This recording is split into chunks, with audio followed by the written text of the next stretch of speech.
Hi friends, welcome back to my channel. If you're new here, my name is Vanessa. In today's video, I'm going to be reading some NetGalley books. So the whole point of this particular vlog is romance.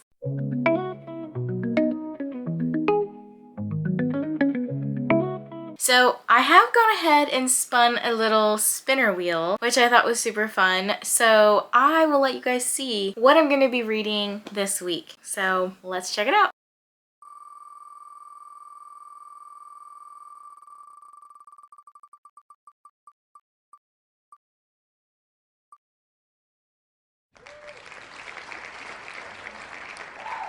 So as you saw, the first book that I spun was Heavy Hitter. This is by Katie Contugno. This is by the same author who wrote Birds of California. Honestly, I haven't read this one yet, so it's on my TBR. But let me tell you a little bit about Heavy Hitter. So it says, it's a romance between an international pop star and a Major League Baseball player who thought his best days were behind him. Taylor and Travis. Jennifer and A-Rod. Marilyn and Joe. When a professional athlete and megawatt star fall in love, the world is obsessed. With 4 chart-topping albums, Lacey Logan is a superstar whose life no longer feels like her own. Her every move is photographed, videoed, and dissected online, and her carefully curated Instagram feed studied by fans worldwide. To maintain her privacy, Lacey skillfully controls her narrative, showing fans and paparazzi what she wants them to see. But when Lacey discovers her boyfriend is hiding 2 devastating secrets, a bad cocaine habit and a pregnant girlfriend, she begins to lose confidence and control of her own story. Then,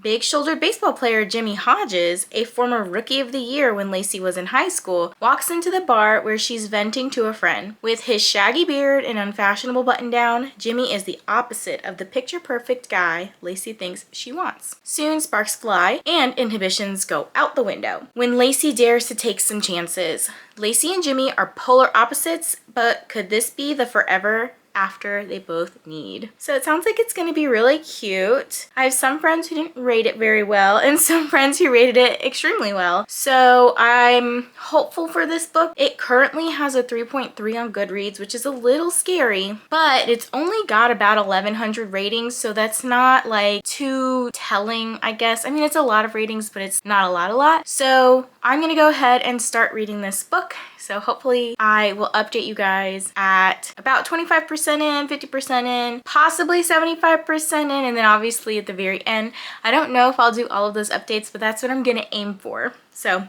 I'll catch you guys in the next clip. Hey guys. So I am about 25% into Heavy Hitter. Honestly, I cannot stop thinking about Taylor Swift and Travis Kelce. The male character is not a football player, he's a baseball player, but the female character is like a international superstar or whatever. So I do get Taylor Travis vibes from this book. I think I'm about 25% into the book, but so far it's just been a lot of banter back and forth, and because they are both very high profile people, you have them trying to work around their schedules or just you see like insight into their lives. So like not a whole lot has happened, but they're very attracted to each other and they're not really scared to hold back that they're attracted to each other, which I like. I'm enjoying this book. I'm not having like a terrible time or anything, but I'm also not like, oh my gosh, like I'm so giddy. Like I'm just kind of like, okay, like I feel like kind of like how I feel like with following Travis and Taylor now. Like I like following their story and hearing like about them, like most of the positive stuff, but I'm not like obsessed. I'm not tracking their locations or like need to know every single detail about their life. I feel like I'm just like following along. That's very much how this book feels. So I will continue reading and let you know how it goes, potentially 50% in or maybe just at the end. We'll see. Okay, so I have finished Heavy Hitter, and like I think I've been saying for most of the vlog, or at least I've been saying on my stream or something, this definitely feels like a Taylor Swift Travis Kelce fanfic. A lot of the book I feel like is their text flirting stuff, banter, and there's a good chunk of the book where they're not even together. They're like texting or calling each other for most of it, and then they finally have some moments in their life where they can actually like be in the same room and they get a little spicy, but the spice wasn't even like that great, to be honest. Like, it wasn't a terrible book, but it also wasn't like anything special. I think I'm gonna land on a 3-star. Also, if you don't like miscommunication tropes in your books, this is probably not the book for you, because there is a little bit, but there is some redeeming qualities where Jimmy, the main male character, he does recognize that he didn't communicate. And I want to keep calling her Taylor, but Lacey was communicating. So just keep that in mind. Also, one of the things that I thought was really cool about this book was that the author used some real life baseball teams. So for example, like they had the Boston Red Sox, and Jimmy was on the Baltimore Orioles, which is the baseball team for the state of Maryland where I live. So that was cool. And then there were some references to Towson, which is a university in Maryland. It's actually where my partner went for college. So that was kind of cool. Like just that connection to Maryland and where I live and whatnot. But yeah, this book was just okay. So I think I'm going to land on 3 stars for this one. I want to go ahead and spin for my next book. I'm going to pop that up on the screen right now for you.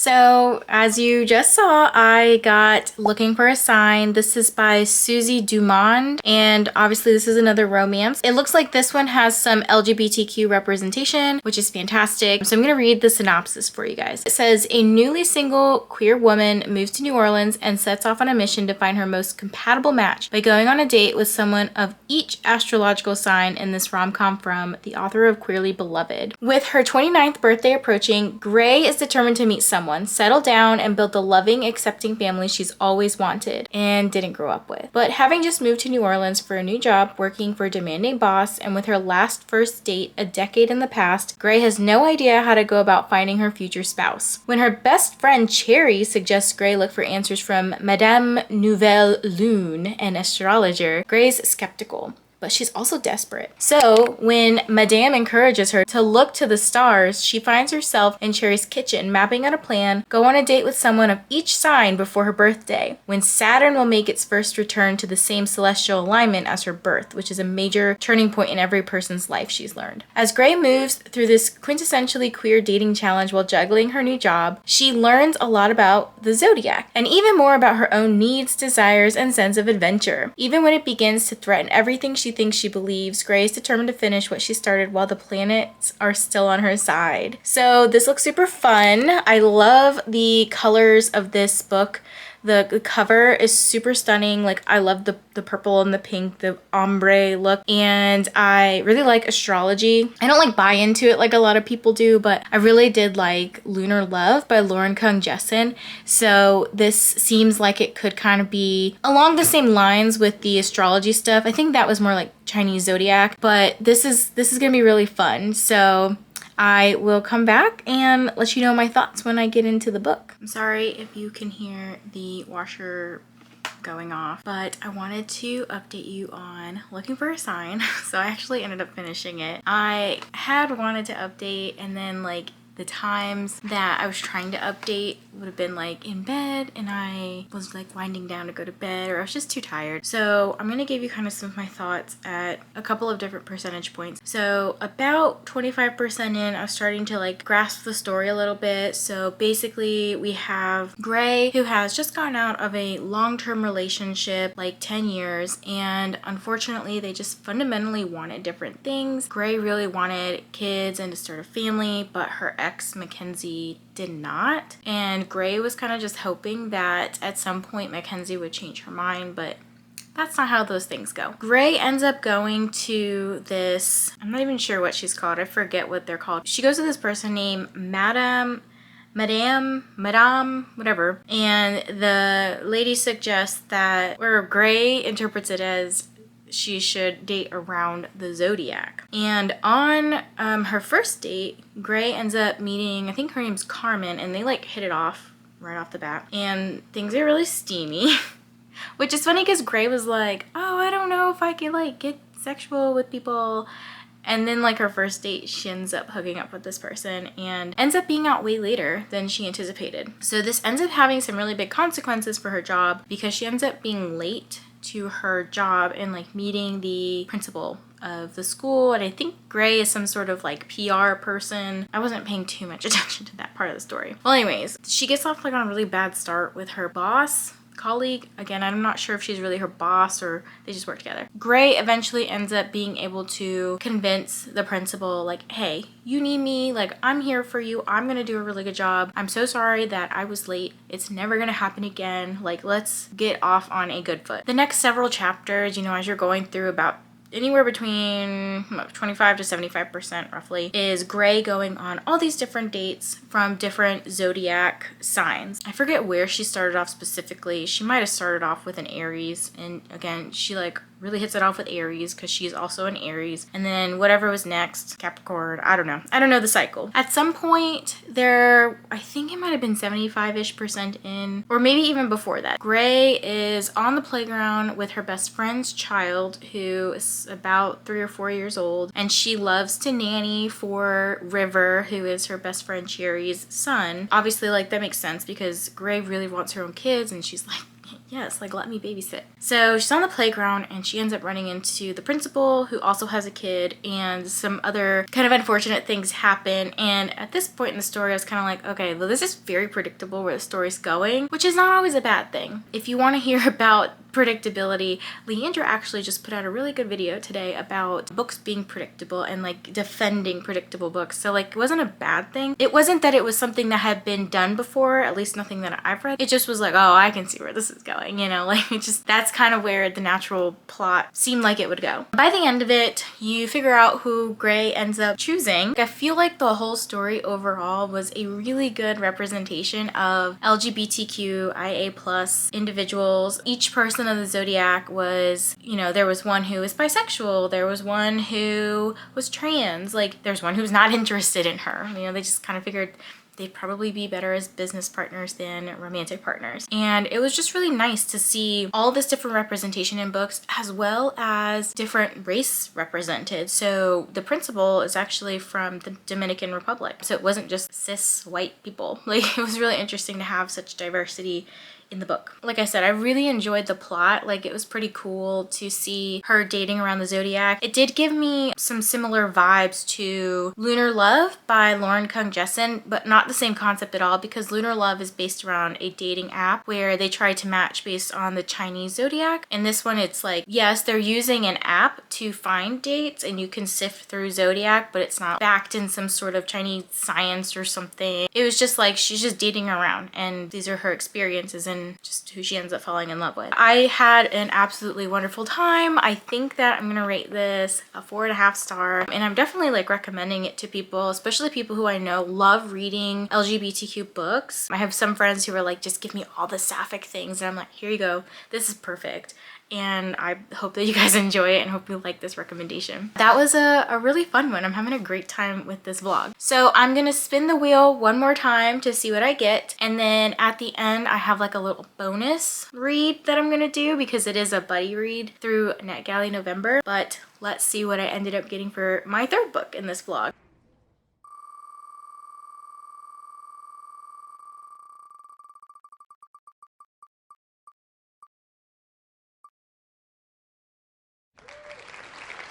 Okay, so as you saw, I got Ghosted by Sarah Reddy, and this is the 4th book in the Ghosted series. Like, I kid you not, if you haven't read these books, I don't know, these are some of my favorite books. Like, it starts with, obviously, Ghosted, then you have Switched, and the most recent one that's been my favorite is Faded. I read this with Nicole over at Dusty Book Sniffers a couple months ago. I think these are freaking fantastic, and I cannot wait to get my hands on the 4th book here so that I can complete my series. All right, so let me tell you a little bit about what Wished is about. When Anna Benoit wishes she's married to the enigmatic owner of the chateau she cleans, she wakes up in a topsy-turvy world where she's Max Barone's wife. Anna is a romantic who believes in the one and love at first sight. Why? Because it happened to her. The second she saw Max Barone, she fell desperately, hopelessly in love. It didn't matter that they were from completely different worlds. He owned a jewelry empire, she cleaned houses. Love had no barriers, except one. Max didn't know Anna's name, much less that she existed. Then, one day, Anna made a wish. Suddenly, she was in an upside-down world where everyone believed she and Max had been happily married for years. It was passion, it was romance, it was love. It was everything she'd ever wished for, wasn't it? So I'm very excited to read this one. I love Sarah Reddy so much. Like, Sarah, if you were watching this, thank you for writing these books because they are just phenomenal. Like, and she is the sweetest person. I reached out to her on Instagram. She's so sweet, y'all. I'm so happy that I get to support just an amazing author.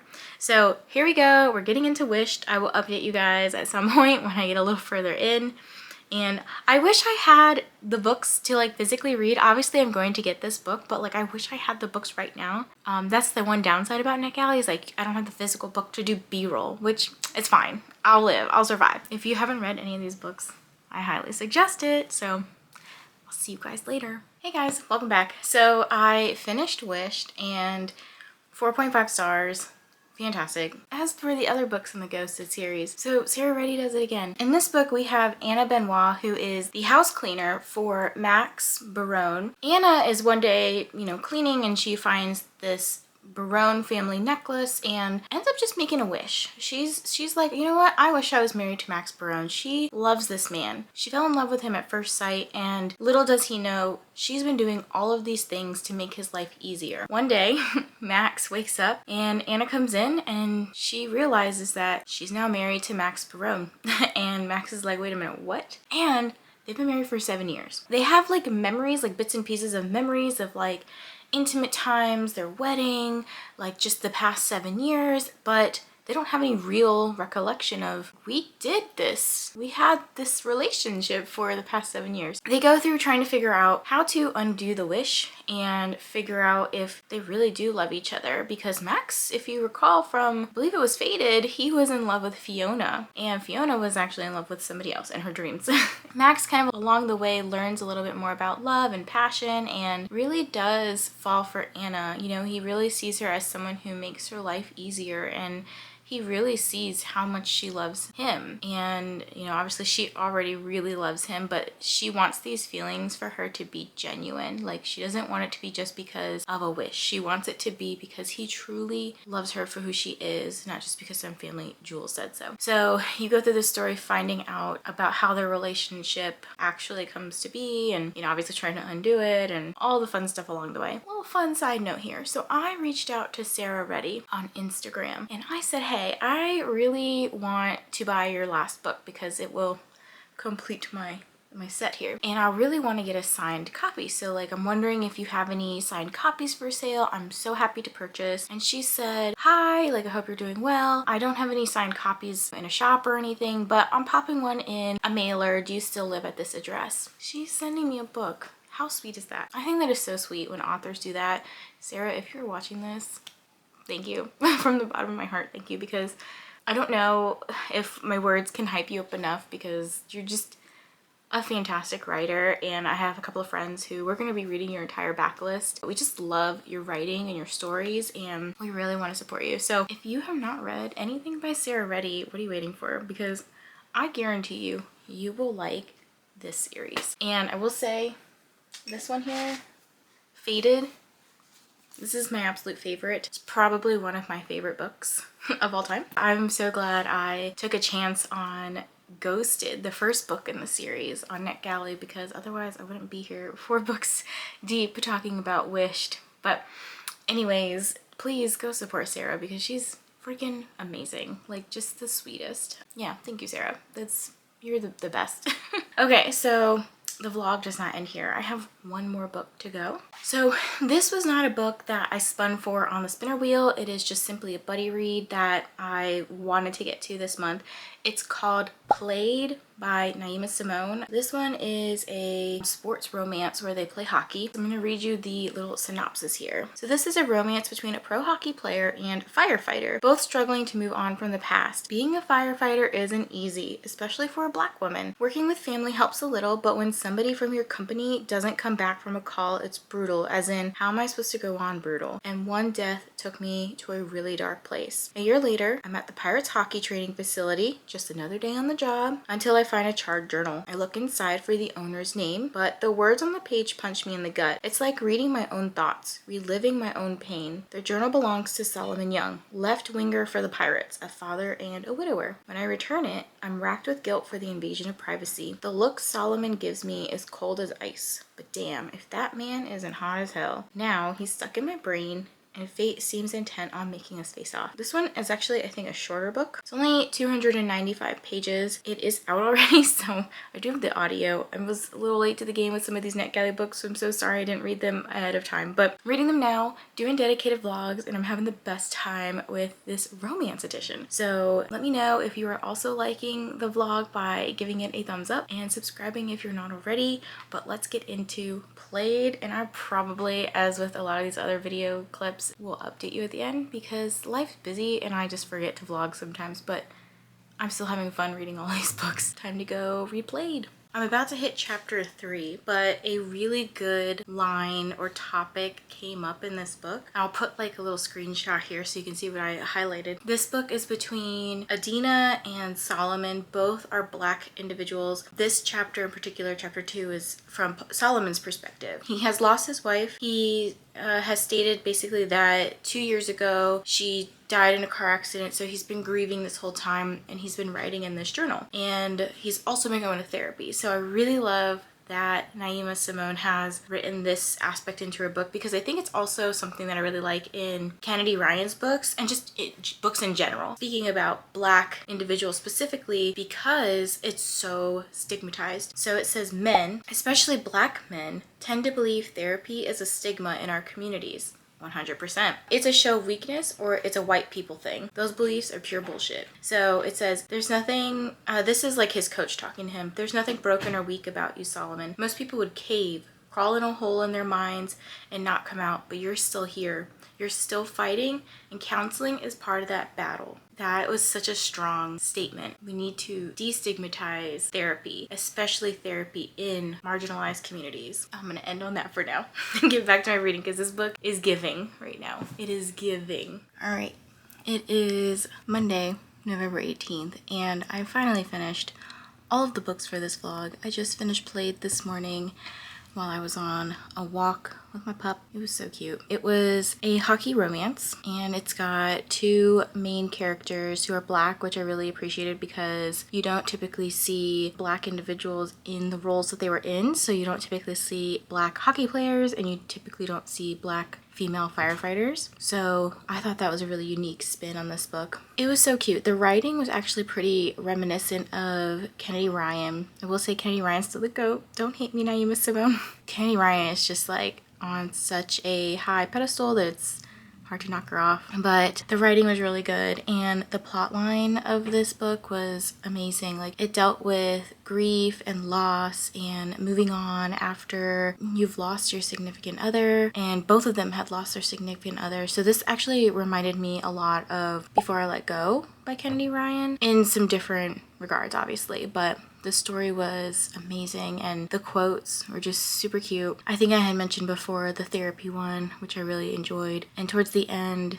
there's a part, this isn't like a major spoiler, but it was such a cute quote that just like stopped me in my tracks, like literally, and I had to gush about it in the Discord. But it was, Solomon was telling Adina, I decided to give up my fears instead of you, and I was like, oh my gosh, that's so sweet. You know? Anyways, this is where the vlog ends, and I'm very curious what you guys want to see me do next for NetGalley. I have a couple of ideas for different editions, if you will. Do you want to see a fantasy edition? Do you want to see mystery, thriller, horror? Do you want to see me try to get through some of the NetGalley books that I reserved on hold through my library? So like kind of a library edition in a way. Let me know. Anyways, thanks for clicking on today's video, and I hope that you enjoyed it. Don't forget to hit the like button, subscribe if you're not already, and I will catch you guys in the next one. Bye.